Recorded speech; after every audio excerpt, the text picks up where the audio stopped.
Let's go. Hey, Michael Sanger, what's the word, huh? Martial arts, let's talk about it. Hey, give it the recognition it deserves. Let me show you the truth behind the scenes on how it go and what they do. Stretch it out, let's get loose. That's it, roundhouse, that's it. You get a black belt for all your. What's up, everybody? This is Martial Gossip. I'm your host, Mike Singer, and I have with us Chris from Dojo Muscle here today. Chris, thank you so much for coming on. Thank you for having me, man. Awesome. So, first, I guess, tell me a bit about Dojo Muscle and how you got started. Yeah, so Dojo Muscle is going on its 14th year at this point. I own another company called Pixel Mob, and we've worked with all sorts of big names, and everybody from Tim Ferriss to Wu-Tang Clan, Rafael Lovato, Duke Rufus. And during my escapades there, I started training jiu-jitsu probably in 2009. And my first jiu-jitsu coach, Christopher Bro, said to me one day, he was like, I need a bunch of cards done for me. I'm like, okay, cool. Because, excuse me, I was a graphic designer at the time. I was doing video work and I did a bunch of cards for him. And then his friends all wanted the cards. So I was like, oh, this might be an idea. He's like, look, there's a bunch of guys that are doing this. They have websites up. Why don't you put up a website? At the time, it was like Shopify 1.0, right? So I built this store on Shopify, ran some Google ads. I didn't even know what I was doing at the time. And my first sale was Alan Belcher, UFC veteran fighter. And then I was like, okay, maybe I have something here. And then we really grew this over the years too. I started doing some events. We went to some trade shows and we started to really gain some footing while I'm building Pixel Mob at the same time. And then probably 2000 and I want to say like 2016, we created the first video template ads because we're a production house. So I was able to create these high quality production videos, but at a low cost because we have all of the equipment and I have a network of fighters and athletes and stuff. So that really took off, and then the pandemic hit, and everything changed kind of from the pandemic. So what we were seeing was people were actually picking up their phones at that point and starting to make their own content. They were stuck either in the house, or in these small skeleton classes, and they really started to get good with content. At the same time, TikTok started to explode, and we started to see this like revolution of vertical video. And as a filmmaker, vertical video was like against everything we ever learned, right? So in that time now, like we have grown immensely. We've helped almost 2,000 students at this, 2,000 business owners at this point. And we are right now, like everything's constantly ebbing and flowing in marketing. And I feel like we're at a renaissance period where we're kind of coming back to some of the old things we used to do and seeing them work again. And some of the new things that we're doing kind of start to slow down and hit some speed bumps along the way. So that's what we've been doing, and I'm really proud of the fact that Dojo Muscle has grown and helped so many people, not just in the United States, but all over the globe, really. Yeah, definitely a pioneer with those videos. I remember 2019 when we started seeing them, it was like we had the chance to sort of have our own commercial Yes. without having to go do this, big budget. I remember growing up as a little kid here in the tri-state area, Tiger Schulman's used to have all those ads on the kids channels, and you would hype you up. You really can't do that, nor do you see it anymore, just because one, there's no central TV anymore. There's apps sort of everywhere. Is that still your biggest seller, or now has it shifted to a different product? Where are you seeing the market going right now?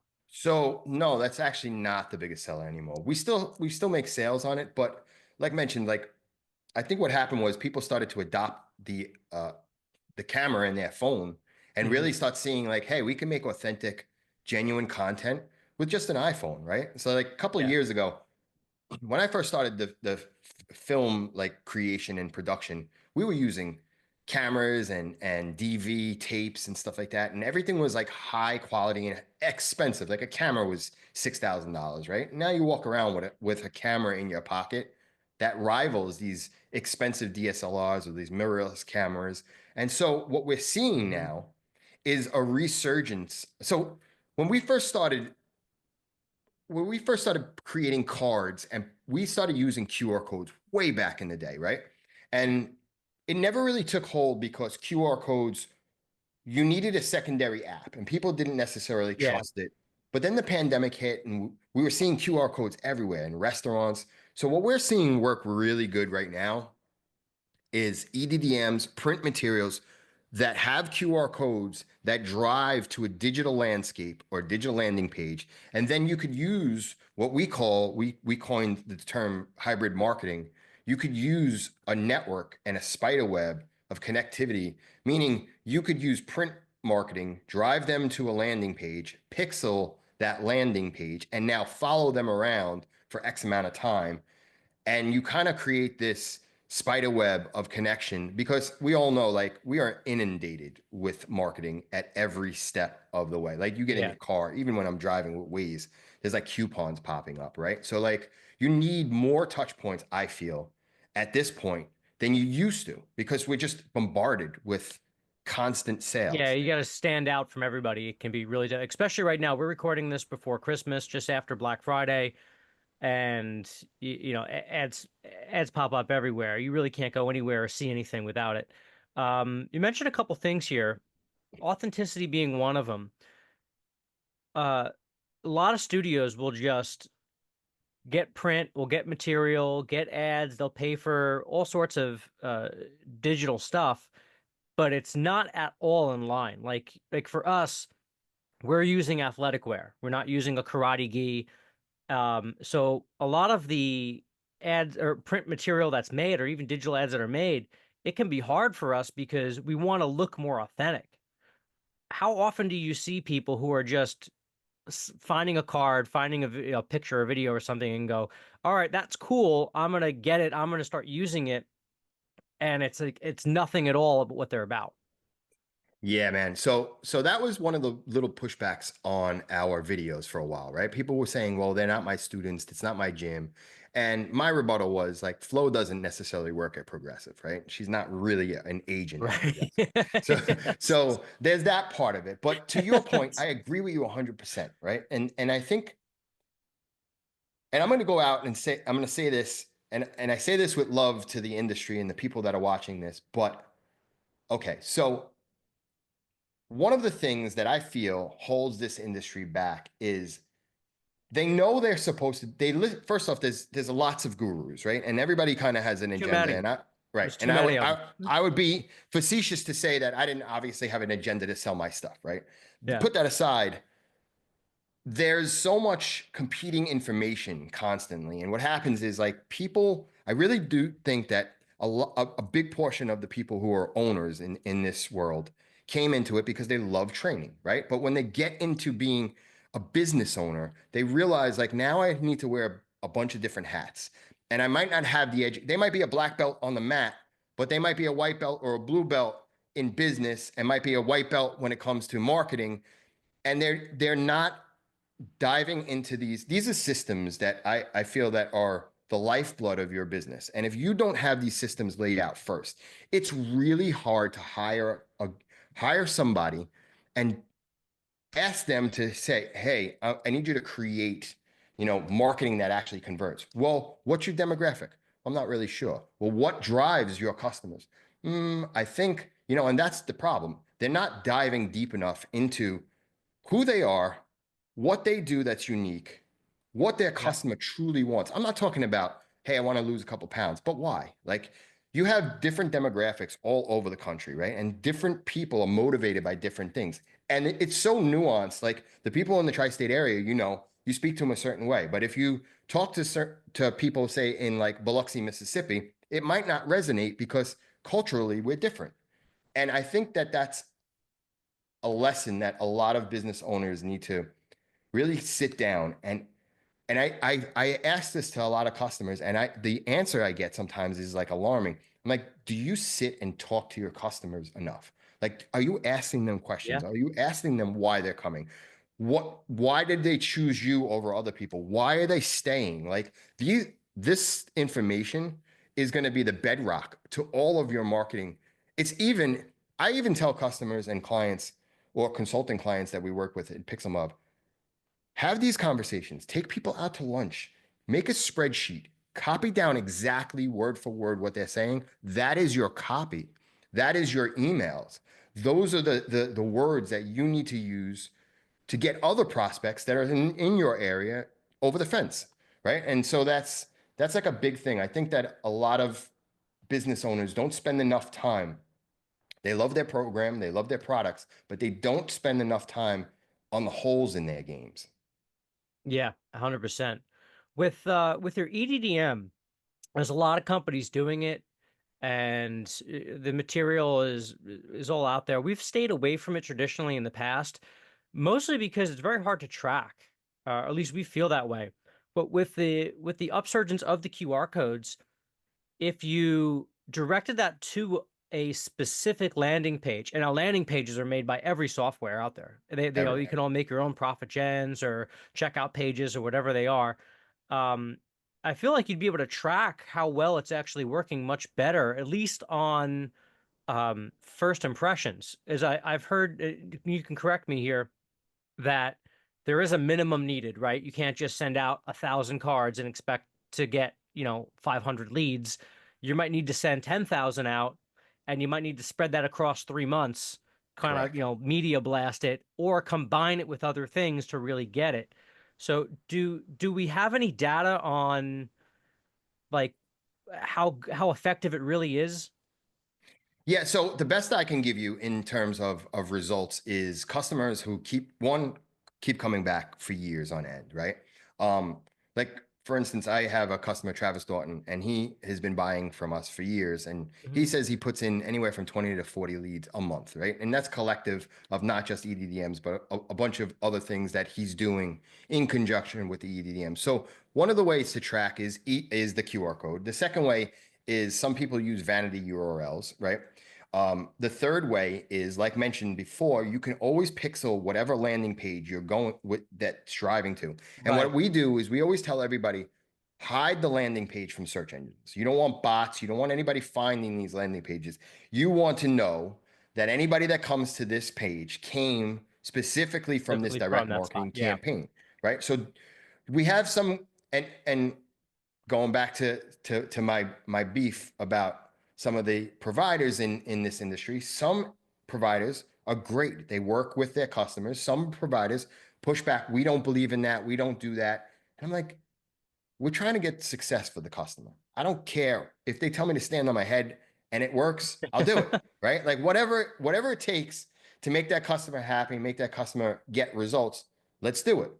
The other thing too is mail now, and I don't know if you might be signed up for this, but I know that our household is. We also get like an email every day for whatever mail is either coming that day or the next day. So Yes, I it get that. I get sits, that. so you see it multiple times, right? And then to your Yes. point, yes, absolutely. You got marketing. All marketing is consistency. Same thing with getting in shape, getting a black belt.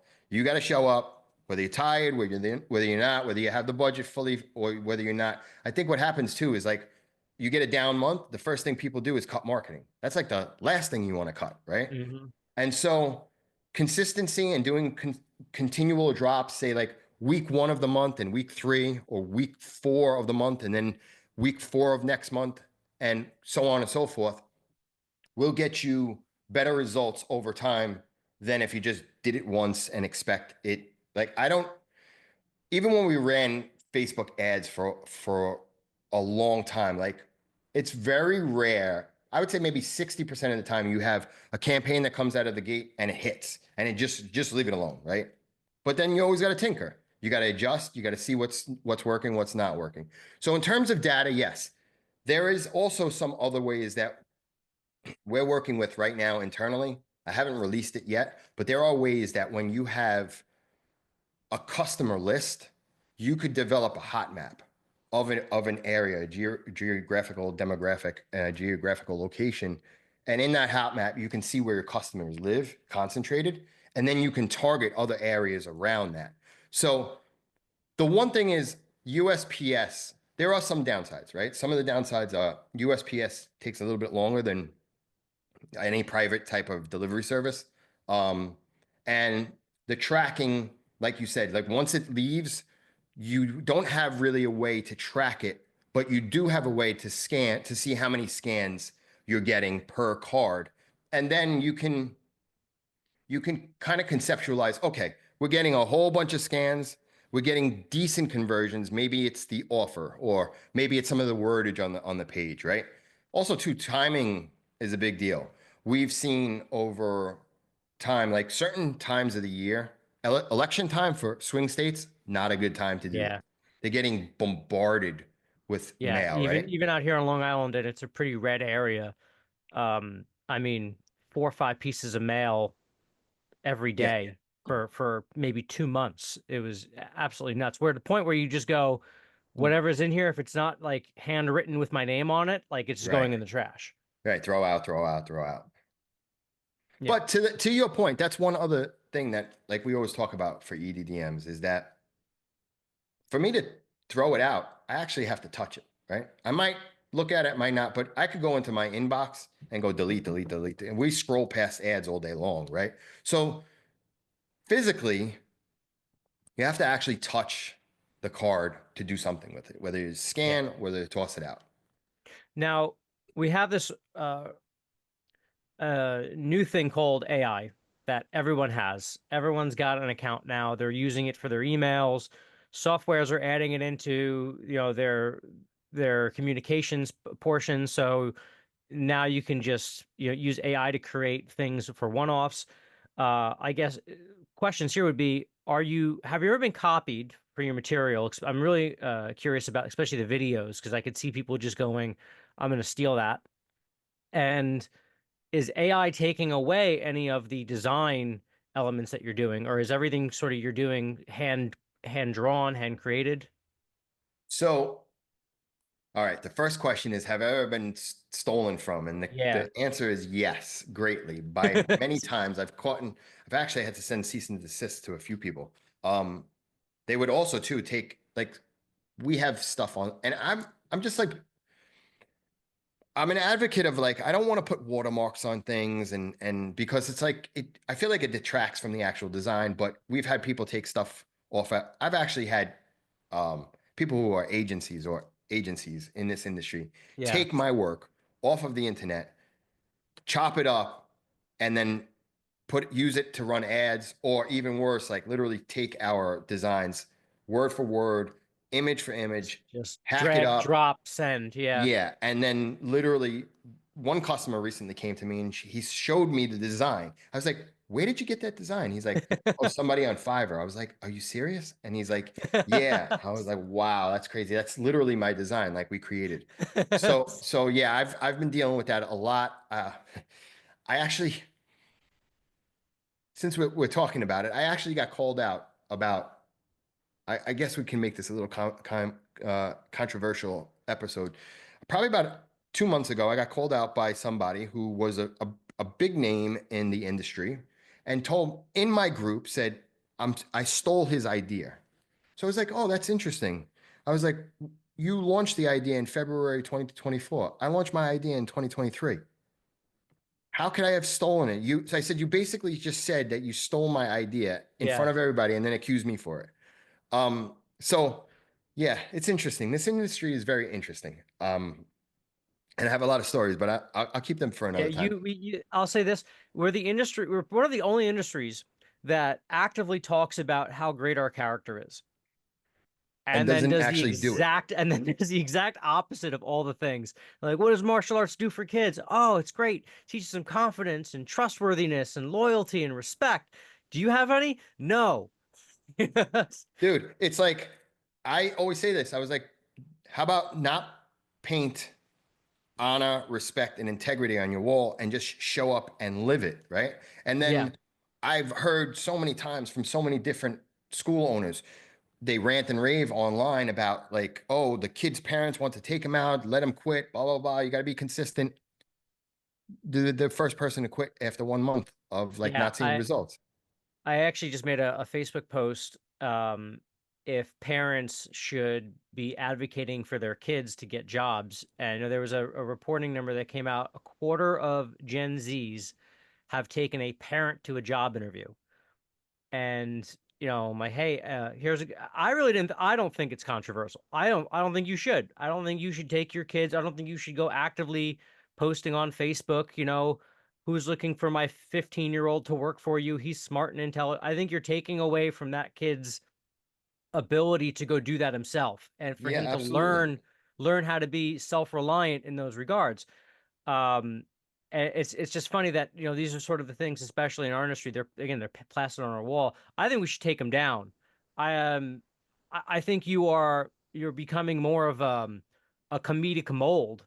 You're what's going to be on a Disney Channel, as a spoof. You're not like, where's your authenticity? Who are you really? Are you just that red, white, and blue striped white wall taekwondo school, or are you more than that? And I think there's enough people out there, when you actually speak to them, because I've been in those coaching groups too. When you actually get down, you're able to talk with them and say, what do you want to see from your business? What do you want to see from your students? They'll tell you real stuff, and you're like, just do that. Right. Why are you falling into this? Um, Trying to be Yoda.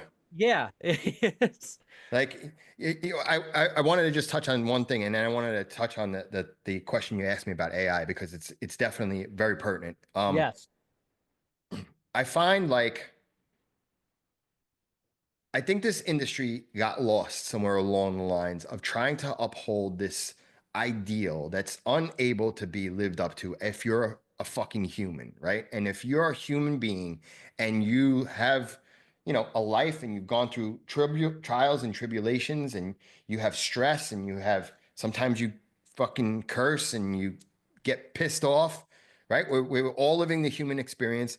And then we have this industry where we're constantly elevating people to this level of something that most people can't live up to. And then I've seen over the years, like, all the people that have risen to the very, very top wind up having these skeletons in the closets that are like, oh my God, like, I wouldn't even want you over my house to eat dinner, yeah, let alone like around my kids, right? And then it's this constant trying to be something that it's not. And it's like, I understand that we do definitely, as an industry, we create, we help teach discipline, we help teach, but a lot of that stuff, yeah, I mean, the kids come, right? 1 or 2 hours a day, 3 days a week. Sure, you're definitely instilling discipline and stuff like that, but that stuff is all taught in the home. That stuff comes from your family, right? yeah. And that comes from your upbringing. And sure, you can get more focus and you can get more discipline, but I find it just so nauseating. And I remember a long time ago, one of my buddies was like, bro, you got to uphold a certain standard in this industry. I was like, maybe you do because you're a school owner, but I don't. Like, I don't own a school. I'll never own a school. And people always try to hit me with that. They're like, oh, you don't own a school. That's exactly who you want. You want me on the wall. I'm a full-time professional marketer. Like, this is what I do for a living, right? I don't Mhm. part-time do this and part-time do that. Like, this is what I'm doing constantly. And so I think we just need to get this industry is stuck on the dogma of years ago, and like trying to be almost like a therapist. And I feel like it needs to be It's to opened be up what and it is. yeah, Yeah, it's it they say, exactly, there's nothing wrong with fitness and self-defense. Those are exactly. great. That's Those are exactly great what it things. is. I mean, at the end of the day, we're learning how to punch people in the face, right? Yeah. So, Yes. to, so real quick to touch on the AI thing. Yes, man. So AI, I'll be the first person to say, as an artist, I've been drawing since I'm 4 years old. I probably outdraw most people that I know. I was a hater of AI. I came out, I was like, I'm not messing with no AI. I was like, it's going to kill off the design world, it's going to kill off artists. And now I totally changed my tune. We are doing stuff with AI. To your point, back to what we were originally talking about, we're doing stuff with AI that allows me now. So before, when I was making these videos, I had to find athletes. I had to find locations. I had to sync up, and a lot of times they were kids, so I had to sync up everybody's appointment schedules to try to manage it in this time frame. It was really tough, and that Yep. was one of the reasons why we sunset the program after a while. Was because it became so much work just making these productions happen. I was like, okay, so we're going to put this aside for a minute. Now AI allows me, and I'll show you some of the stuff that we've been doing after this. You send me any type of picture of your room and your uniform, and I will make high quality AI stock that almost is hard to differentiate from real photos that look just like your kids, that look just like your uniform.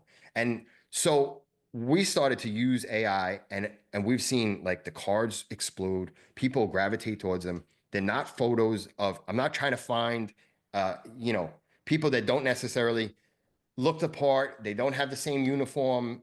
I could get it down to a T. Like we've done work for Gracie Baja, we've done work for Yeah. I Premier.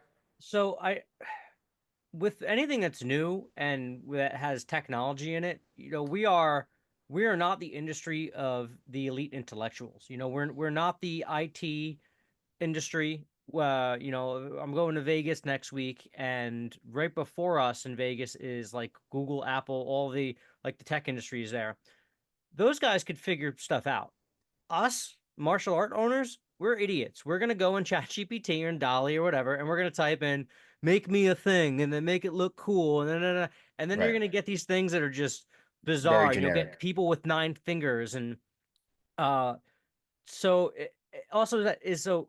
With that, I feel like you're gonna get this explosion of studio created images, and it's going to wind up like killing itself because you're going to see so much of the same design, so much of the same art, as opposed to where 5 years ago you had still photos, lifelike stuff, cartoons, and now it's just 3D rendered images everywhere. Yeah. So one of the things that we do, and I almost never use I use Midjourney a lot, right? And I almost never use AI, the actual image that it comes out raw. I'm always taking it into Photoshop. We adjust the hands, we adjust the Mhm. clothing, maybe adjust the face a little bit more. Always make it so that it's, looks acceptable and passable and it looks really good. And I find that AI is being used in a lot of content as just boilerplate. And on top of that, I mean, it goes back to even same thing with videos. Like they a lot of times fitness or martial arts people will just take videos of their kids, and that's cool and everything, and to show the content of what's going on in your stuff in your business. But you need more. Like you need to speak to the problems that parents are really coming to shop with you for, or the reasonings that adults are coming to try your program. And if you're not making that emotional connection, whether it be photos or videos or whatever, you're just putting out content. And just putting out content doesn't mean, and that's the same thing as like we used to always get, well, I'm going to hire somebody down the block or one of my friends or my students sons to come and film a video. You're going to hire him, but that doesn't mean he understands how to use video to sell your stuff. Right. Just because they're on an app doesn't mean they understand the marketing abilities of the app.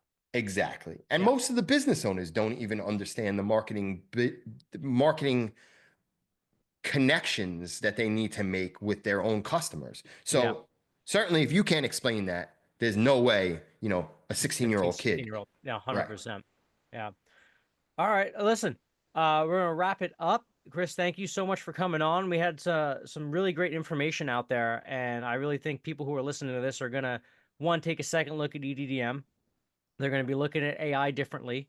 And before we go, the last question will be, what's the best way to pick someone for your advertising? Because one, there's a lot out there. There's people like you said, go on Fiverr and say, make me this thing, and then they're just stealing IP. Is there any real discernible way to pick a trustworthy business to work with? I always say first, try to vet people, right? Ask them for results, ask them who they worked with, see if they have testimonials of people they worked with. And then secondly, have a conversation. I feel like, as human beings, we are energetic creatures and we feel the energy off of somebody else. And you could almost tell, even if you're on video or whatever, you can tell by body language, you can tell the way people present themselves if this person's true to what they're saying or if they're full of shit, right? And I think that what happens is as people, we feel it in our gut immediately, but we allow our brain to talk ourselves out of things. When we know, like I just actually recently I hired somebody, I kind of shouldn't have hired them. I knew I kind of shouldn't have hired them, but I did anyway, and I got the results that I kind of felt inside. So I was like, you know what? That's good, a good learning lesson. listen to your own gut. Your gut really usually doesn't steer you wrong. It's the brain that talks you out of stuff, right? Yes. So vet people. Also, too, another thing that I always do, Google search their name and scam. Google search their name and chargebacks and stuff like that. And you'll find stuff on Reddit. Almost always. People talk on Reddit all the time. So that's a good way to like find out like if people are doing dirt behind the scenes. Good stuff. Good stuff. All right, Chris, thank you so much for coming on, and we'll have you back again soon. Thank you, brother. Appreciate it, man. Let's go. Hey, Michael Sengo, what's the word, huh? Martial arts, that's something about it. Hey, give it the recognition it deserves. Let me show you the truth.